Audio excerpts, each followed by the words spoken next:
Did you get my correction done? Yeah, I did. Okay. I should have looked at my.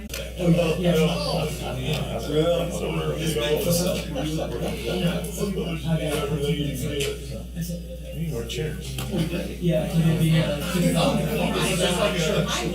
No, they put that. I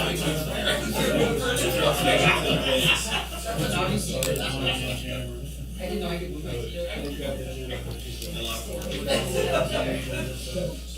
You got most of this out here done. Yeah. We'll do it. Yeah, no chairs left, so. Oh, really? It's pretty close. There's a lot of clay in there.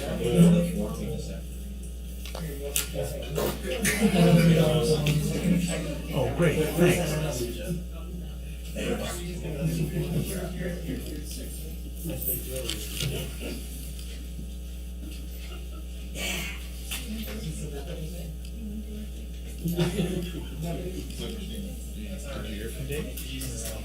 Down. In. In. Down. Dave is not.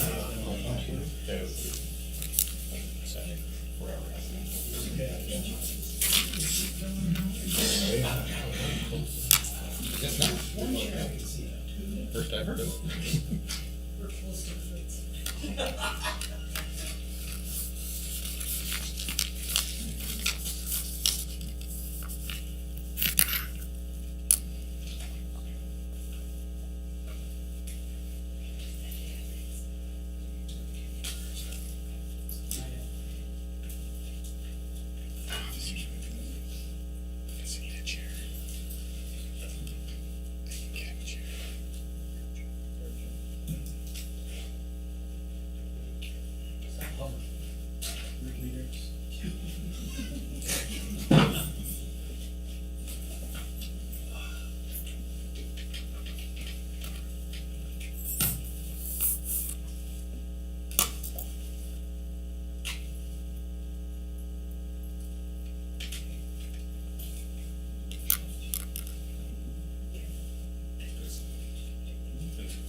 Call this meeting to order. Please stand for the Pledge of Allegiance.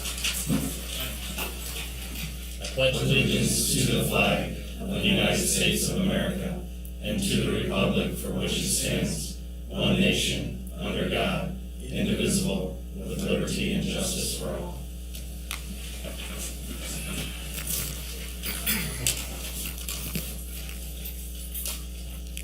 Everybody, please put their mics on.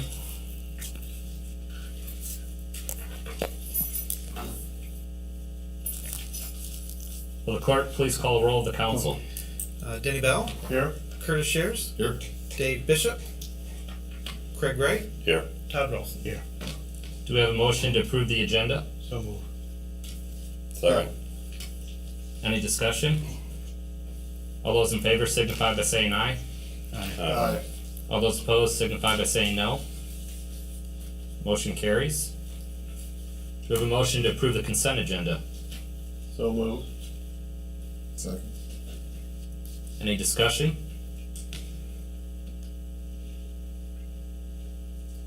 That'd be a roll call vote. Bell. Yes. Shares. Yes. Wright. Yes. Rolson. Yes. Next, we have citizens input. If anybody wants to address the council, please go to the podium and state your name and address.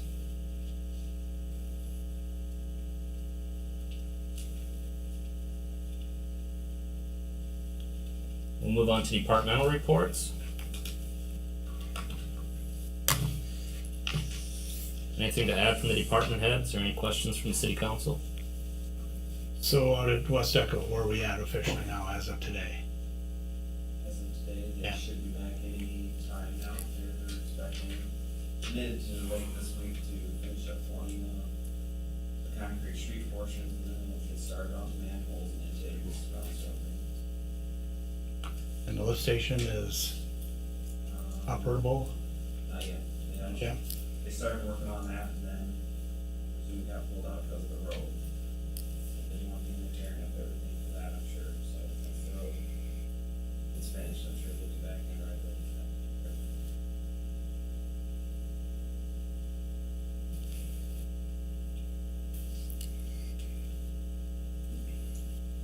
Anything else?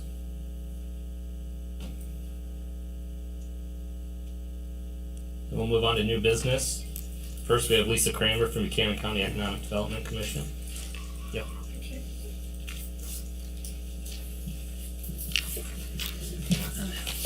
Hi, I provided a pack with just kind of information about what we've been working on with economic development, and then just some possible grants that are available that you might find interesting. Just real quick, the grants are in a Rural Innovation Grant Program. There are 3 different grants available that help with having a creative idea for the community. This is an opportunity to get some additional funding for it. And then also included Downtown Housing Program. This is a new housing program, part of the monies available through the $100 million that Governor Branstad announced a month ago or so, and that is strictly for downtown upper story housing. So if you feel you have a building within your downtown area that currently does not have upper story housing, this is a possible grant. I'd be happy to assist with it if you feel that there's something that is eligible for that. So real quick, I don't want to take a lot of your time because I know you have a busy night and it's right in front of you, but I wanted to update you. One thing, labor shed study should be available anytime within the next couple weeks.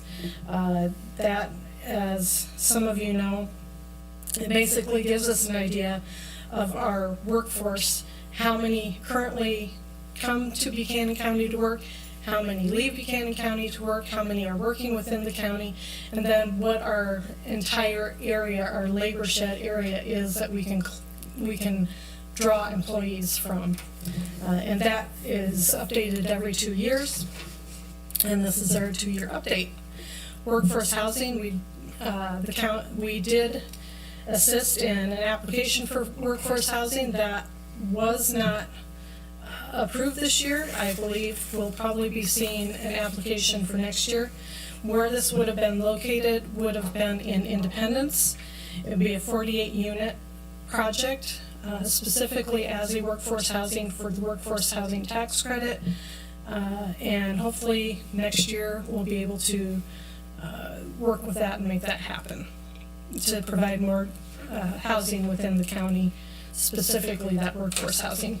Childcare, you guys are doing a great job working on childcare within this community. There are other communities as well working with childcare, and we're here to assist in any way that we can with that process. It's a big part of economic development. We're part of the Cedar Valley Regional Partnership. That consists of 6 counties. It's a great opportunity for us to market ourselves on a regional basis. We have our own website that connects with our Buchanan County website, our economic development website, and it's really a Live the Valley. It's an opportunity to showcase the area to the state as well as the country. Part of that is our regional job board that we make available to all of our businesses and industries within the county, that they can for free list a job that is available within their business. And one thing that we did with Cedar Valley Regional Partnership was a regional wage and benefit study. We did that for the businesses within our 6-county region, and we've provided it to all of those businesses and industries that were interested. With the changes in COVID, the way things have been progressing, we wanted to give our businesses and industries a bit of a leg up as to what were the wages that were happening throughout our area and what are the benefits. Are they keeping up? Are they ahead of the game? It kind of gives our businesses and industries that little leg up.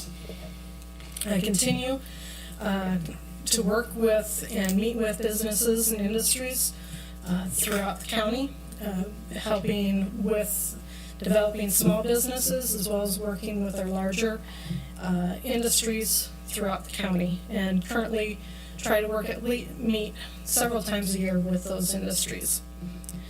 We offered business workshops last fall. We currently have an upcoming workshop on Thursday. It is a marketing workshop called Marketing 345, and that is something that is available for free. We've had several people take advantage of that. If there's an interest by the city, we can still get you a book, and you can participate in that. It's from 1 to 3 this Thursday.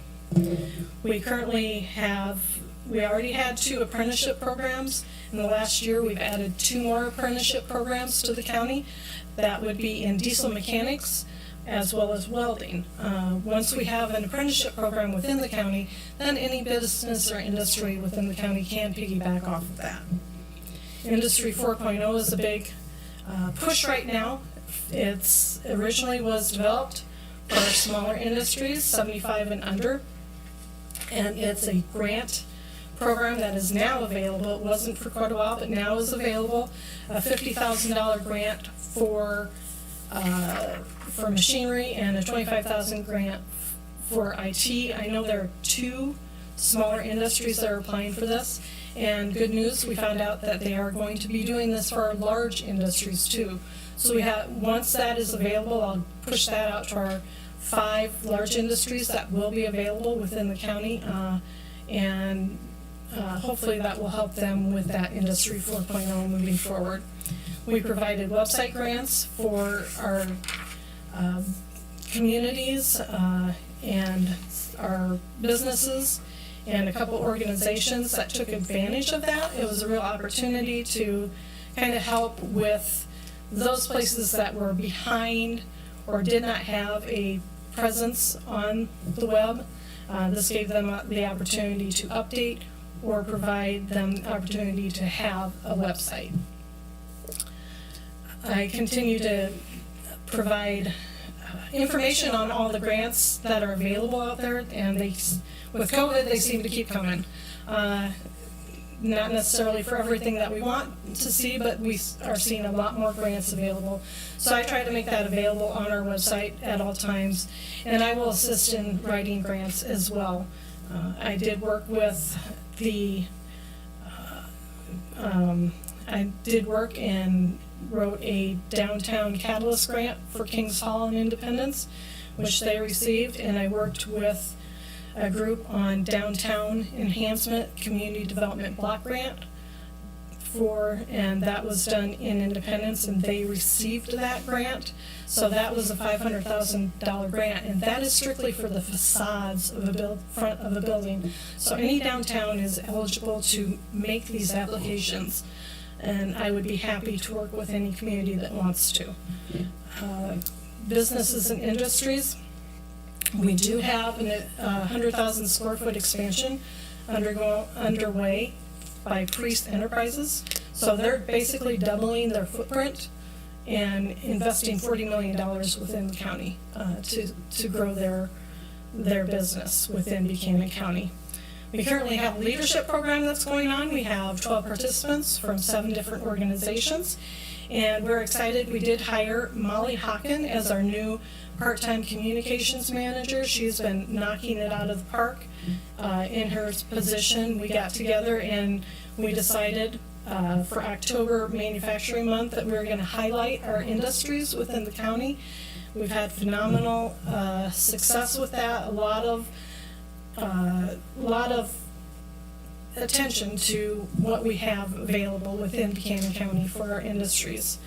One thing I am working with also, the CIRRUS and the iWin program. What this provides is a snapshot for employers of the current workforce and potential workforce, and it identifies opportunities for these employers. This was a pilot program that was done in West Delaware last year in Delaware County, and we are jumping on that and getting on the bandwagon for that to try to assist our industries. quickly, that was some of the things that we've been working on, projects.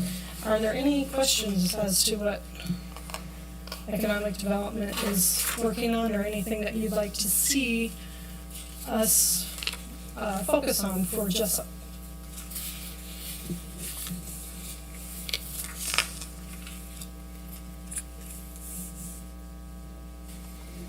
I don't think so. Okay. Thank you, Lisa. All right, thank you. So if there's any questions, Now we have a presentation for the splash pad. Tim Turnus, Erica Havlick.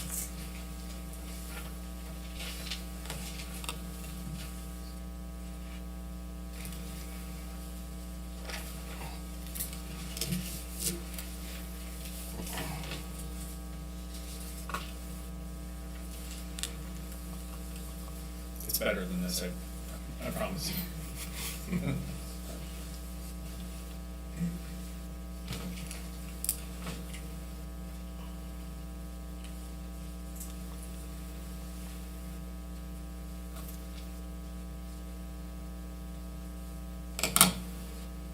It's even better. Mike, Give it to Colton. I'm gonna call Brandon. I got this.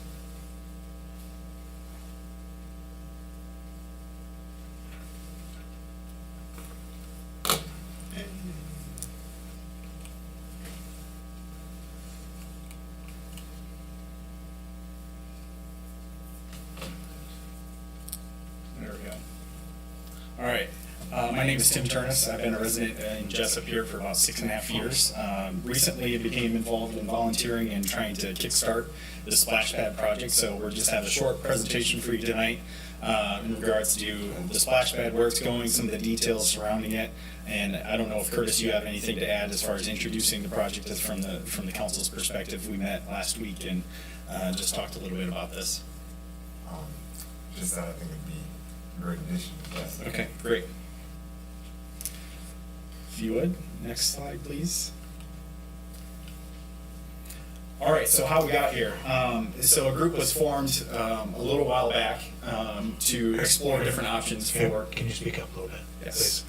A group was formed a while back to talk about the feasibility of a splash pad. It's somewhere in our community. I believe that group analyzed a few different locations within current city parks and looked to see what was best suited for a splash pad project.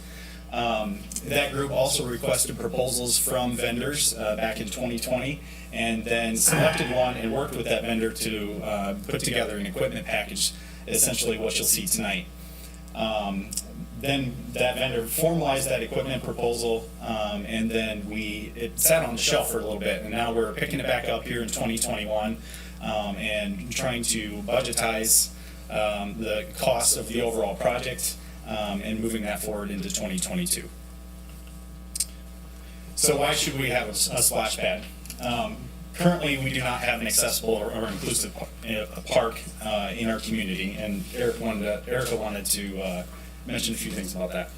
Yeah, so I'm Erica Havlick, and you guys most of you know my role in advocating for my son who is in a wheelchair.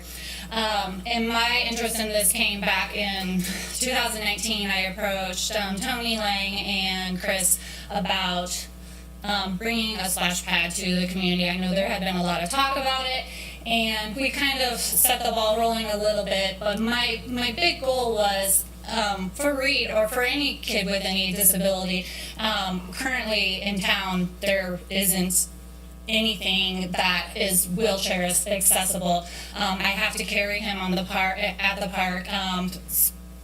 For example, the park that we live by has Pebble Rock, so there's no way I'm going to be able to push him into any of the equipment.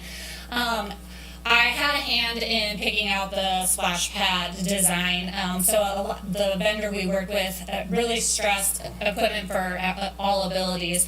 So as you can see, there will be equipment that a wheelchair could roll up to and a kid could play in that. It's not just wheelchair exclusive, any child could play in it, but it would be with the intent of having that in mind, that it would be for all abilities.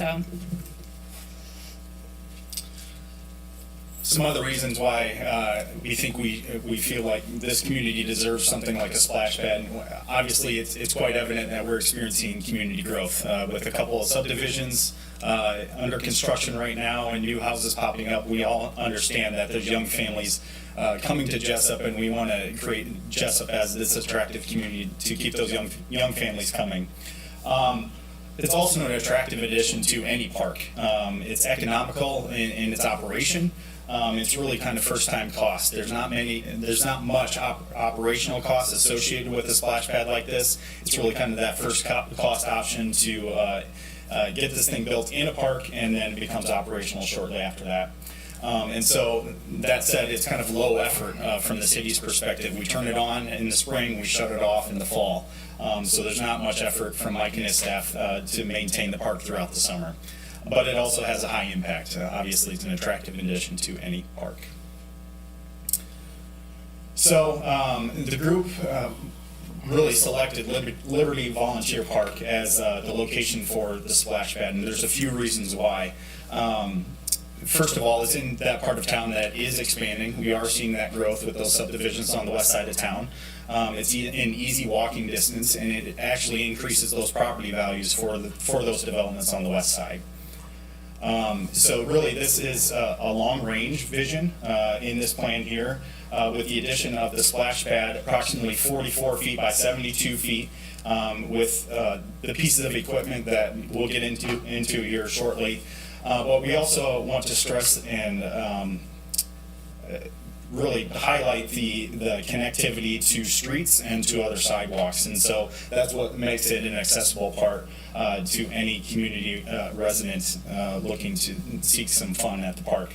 In addition to the splash pad and the sidewalks, the parking stalls is really something I think we've talked about phasing into. Let's see how this thing goes, how much attraction it becomes in that neighborhood. Do we need that off-street parking or accessible parking directly off the street there? And then finally, a new bathhouse. Just with any attraction like this, it's nice to have some amenities such as toilets, drinking fountains, and some other sheltered areas in addition to the existing shelter that's already there. Next slide, please. Another reason why this area was selected, we worked with Mike and his staff really to understand what's available in this park. These lines really represent those infrastructure pieces that are necessary for a park like this. So electrical service, we have a water service in that area already, and a sewer main that runs right through the park that are easily connected to and necessary for a splash pad and a bathhouse. The next few slides are really just images of the splash pad itself. Erica working with the vendor to select equipment. As she touched on already, there's various scales of equipment for all ages, from very young children to, some of our adolescent kids or preteens that can enjoy a splash pad just like the young kids can. Again, just different views, different scales, different splash patterns that really attract a large group of people. Go ahead and keep flipping through those. Stuck. Really, all of these images were part of a package in that proposal that that group sought out from vendors, and they provided a presentation as well as an equipment list here that has the amount of water that comes through each piece of equipment. That also helps the city calculate water usage throughout the season. Maybe, Mike, could you touch on, do you remember what those numbers were, water usage? I do not. Okay. I do not have them in the presentation, so if there's more questions about that, feel free to reach out afterwards. It was about 3 million gallons a year. With everything fully operational, they can scale that back some. Okay. We want to conserve a little bit more water. Okay. So project costs. This is something that was not in your packets prior to the meeting, but it's something that I think is necessary that we talk about when we talk about how we actually move this thing forward. And so our approach was really a phased approach. What's necessary in that phase one so that we can start this project, get the attractions that are necessary to keep the project going. And really, it's providing an accessible sidewalk from the street to the splash pad itself, and then providing just a small pit for the controls and the valves necessary to drain the splash pad at the end of the season. And so when we talk about costs, the top line here, the splash pad and equipment, approximately 2,500 square feet of development there. This cost range was provided by the vendor, and really this is the purchase of the equipment and the installation of the equipment by that vendor. In talking with him, he also has options. They now have grant writing ability within their company as well to help with some of this funding to go along with it, so we can move forward with that part of the project. And then the next three line items are really the site development costs. And these are placeholders giving you a range of costs potentially for, the grading of the park itself, installing those utilities, site electrical and lighting, and then connections to your sewer and water service. So given that this project really isn't designed yet, these are just, we're in that proposal phase. We want to make sure we include that contingency, a 10% cushion there, just so we can account for those fluctuations in costs.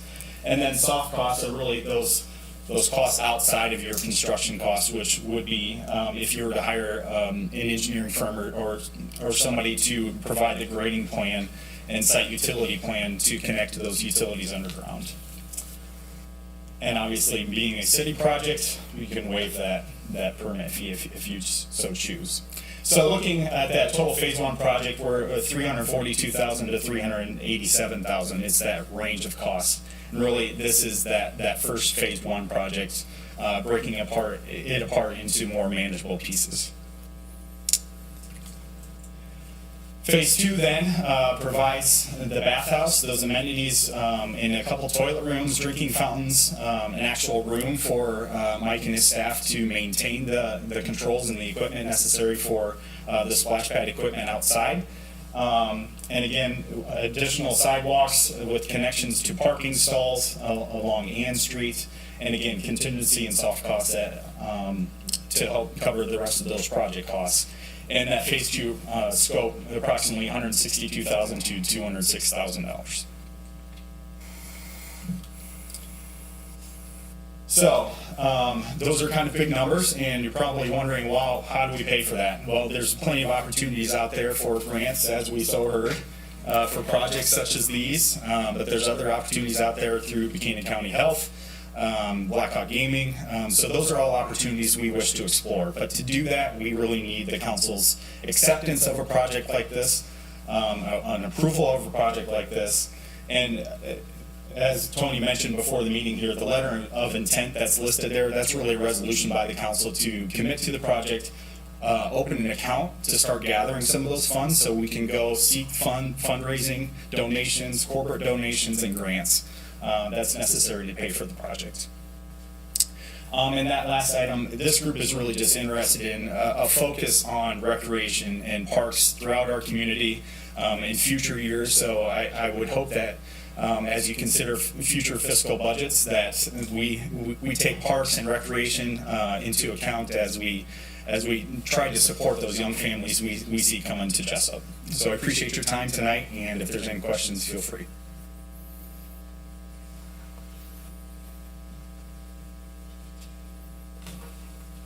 Okay, so this letter of intent, walk me through it. And you did from the 30,000 foot level. What's it actually going to say? Is there a sample?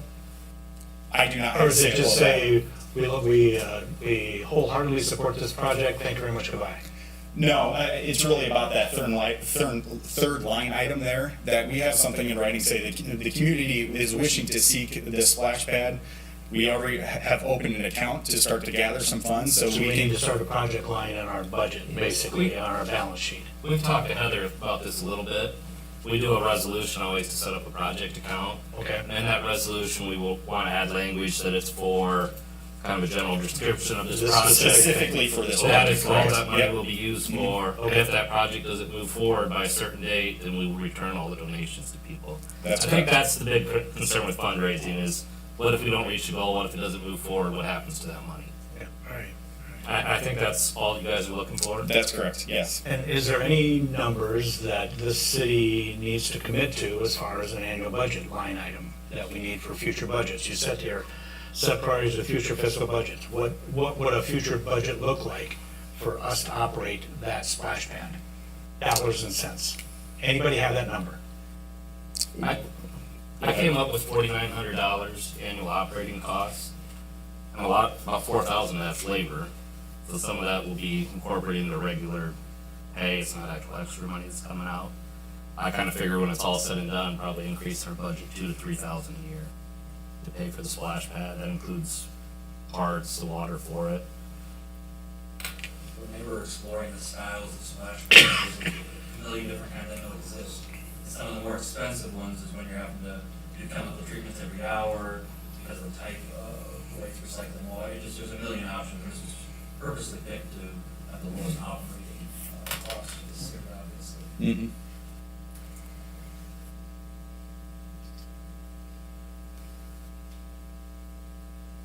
Other questions?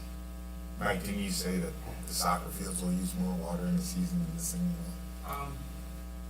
It gets, we are using about 400,000 per month for the soccer field, so probably pretty close to the same amount Yeah. as put on the fields there, yeah. And to be clear, the equipment is all run on a timer, and we can set how long that timer runs for. So it could be 5 minutes, it could be 20 minutes. So if it's inactive for after that timer runs off, it's off. So That's no water is running. That's a big part of it. Yeah. Yep, so that's a big part of it, and, it's also makes it another fun element for the kids to play tag. Go push the button. Yeah.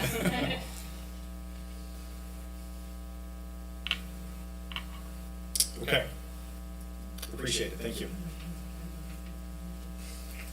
Need some type of an action tonight? Is this just an information gathering thing?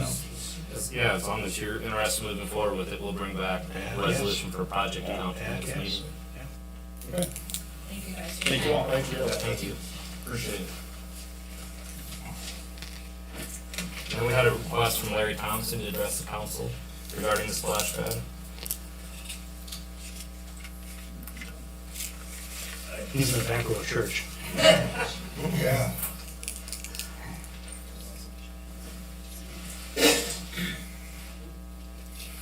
Larry Thompson, 834 Prospect Street. The reason I asked for is so I get some of the information that wasn't in the packet, and those costs weren't, in the packet. But does this mean if you approve the project tonight, is the city committed to it?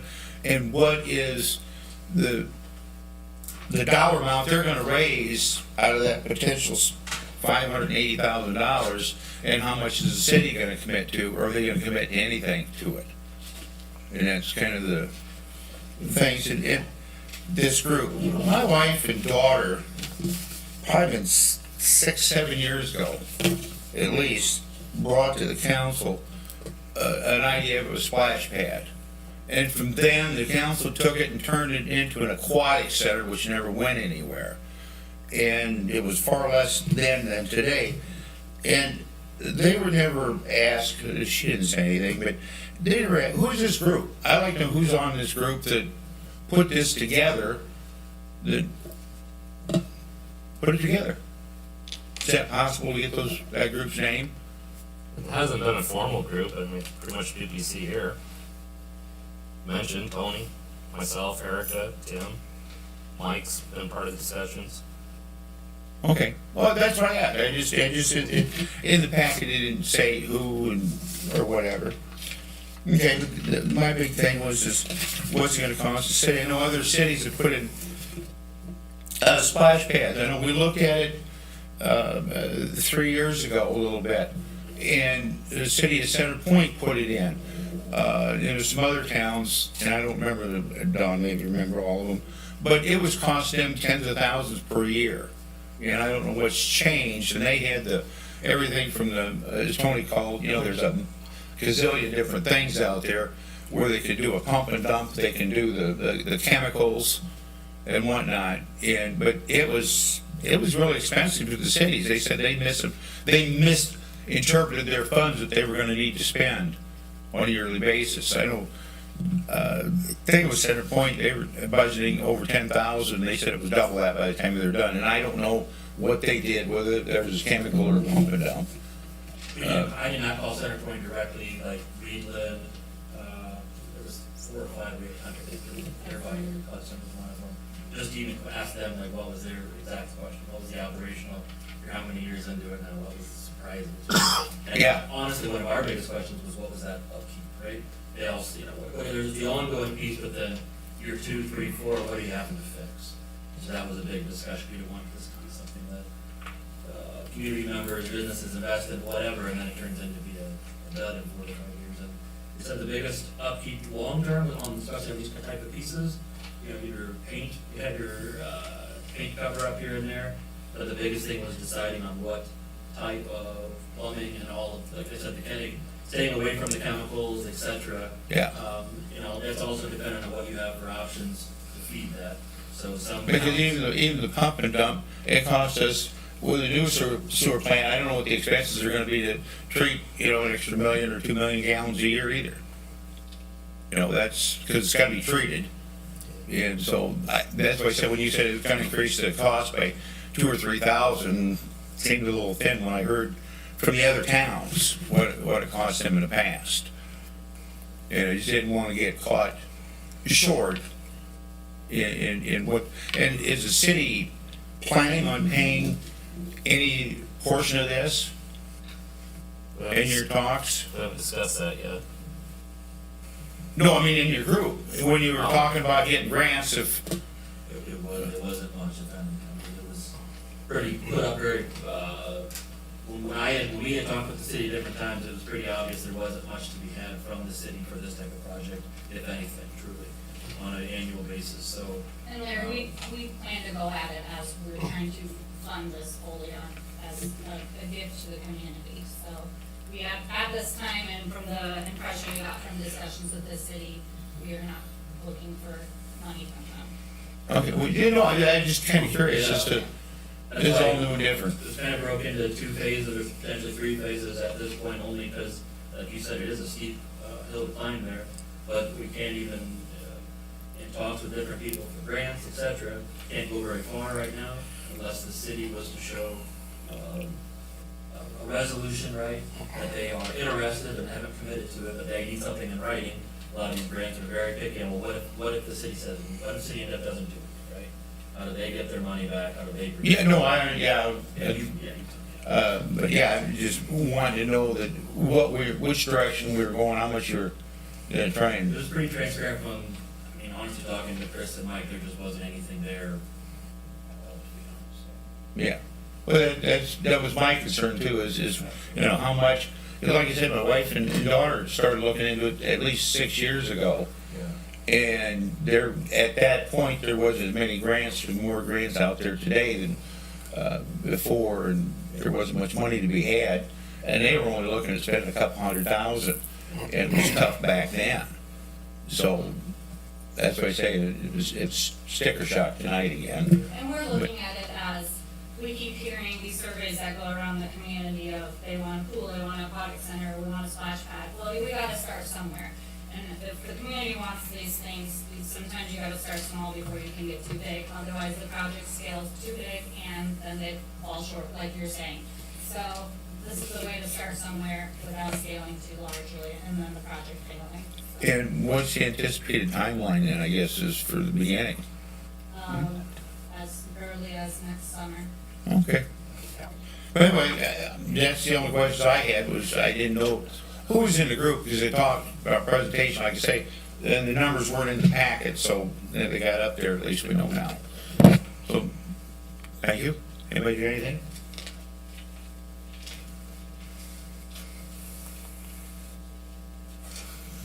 Thank you, Larry.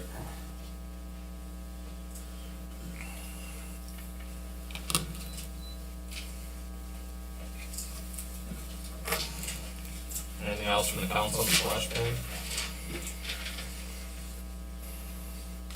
We'll move on to resolution hiring a full-time police officer and setting salary. This would be to hire Brandon Bagby.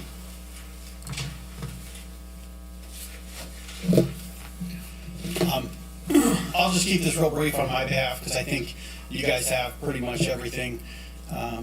in relation to the hiring and what I'd like to see, unless you have any questions about what you already have. But I guess I would obviously ask that we hire Mr. Bagby. And I think, like I've said in the past, I think he'd make a good asset to the city of Jessup. So You want to talk about the contract a little bit? I can, yes. Let me see if I have. Yeah, and I don't think I have that stuff with me. But right now, currently, Mr. Bagby is with Appleton Police Department, and he carries a contract. I don't have the exact numbers, and Cole's got that in front. I think you guys got it too, but he carries a contract, and then we would want to buy that contract from Appleton and put him under contract with us, which really wouldn't be any different than if we sent somebody through the academy and carried a 3-year contract with them. So, And he just finished the academy last week? yep, this week. This week. Sorry. Yeah.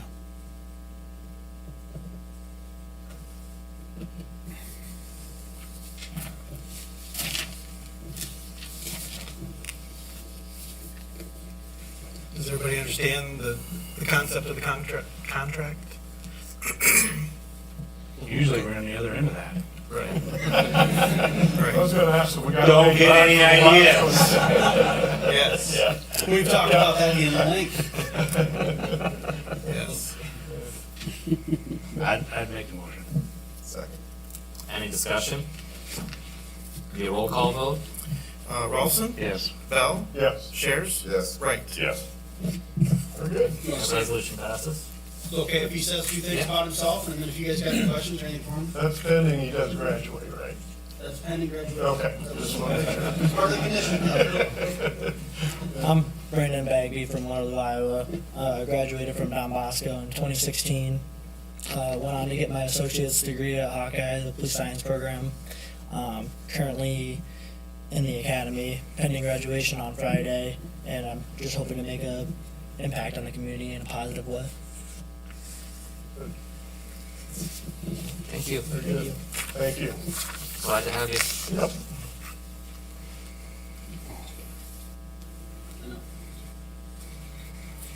And we have a change order for the 6th Street Improvements Project.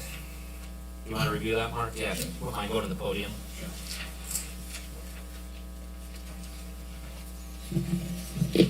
Mark Durbin with AECom. In front of you tonight, you have a change order for the 6th Street reconstruction project and the EMS parking lot. The change order includes various items that were identified during construction, as well as some items that were requested by the city. And those are described within the paperwork that I believe is in your council packet. And so with this change order, I can open it up if there's specific questions on various items, and then I can address them at that time. So are there any questions from the council regarding any of the items listed in the change order items? And so the total change order items is an additional $20,461.70. Like I said, some of those were requested by the city. Some of those were items that were identified during construction that were needed, and some of them were identified during construction that needed to be removed. So it's just this total sum of the items that were encountered. And so the status of the 6th Street sidewalk, curb and gutter project and the EMS parking lot is that it is substantially complete. The contractor, we did do, this is through the punch list items. And so the punch list was developed maybe about 3 or 4 weeks ago. The contractor has since then finished up the punch list items. And then in a future council meeting, we'll be asking for the release of retainage and acceptance of the project. So at this time, this is just the sub-final and the approval of the change order. So.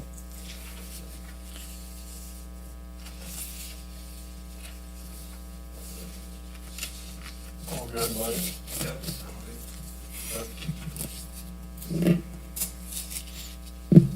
I'd make a motion we approve it. Second. Any discussion?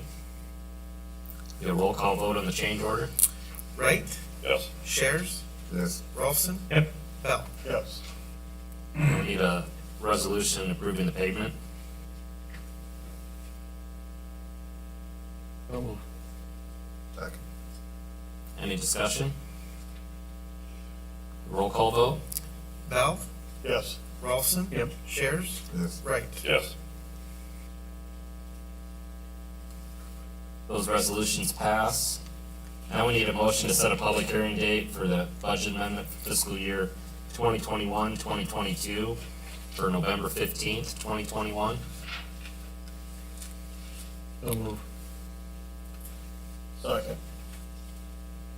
Any discussion? It's primarily for the purchase of the fire truck. Yeah, I just wanted to say that. It's the biggest reason because of the purchase of the fire truck. It's gonna make our public safety go over budget. So we normally do the budget amendment in May, but I need to move this one up. So probably still have to do another one in May. I just can't have public safety go over with this fire truck. So.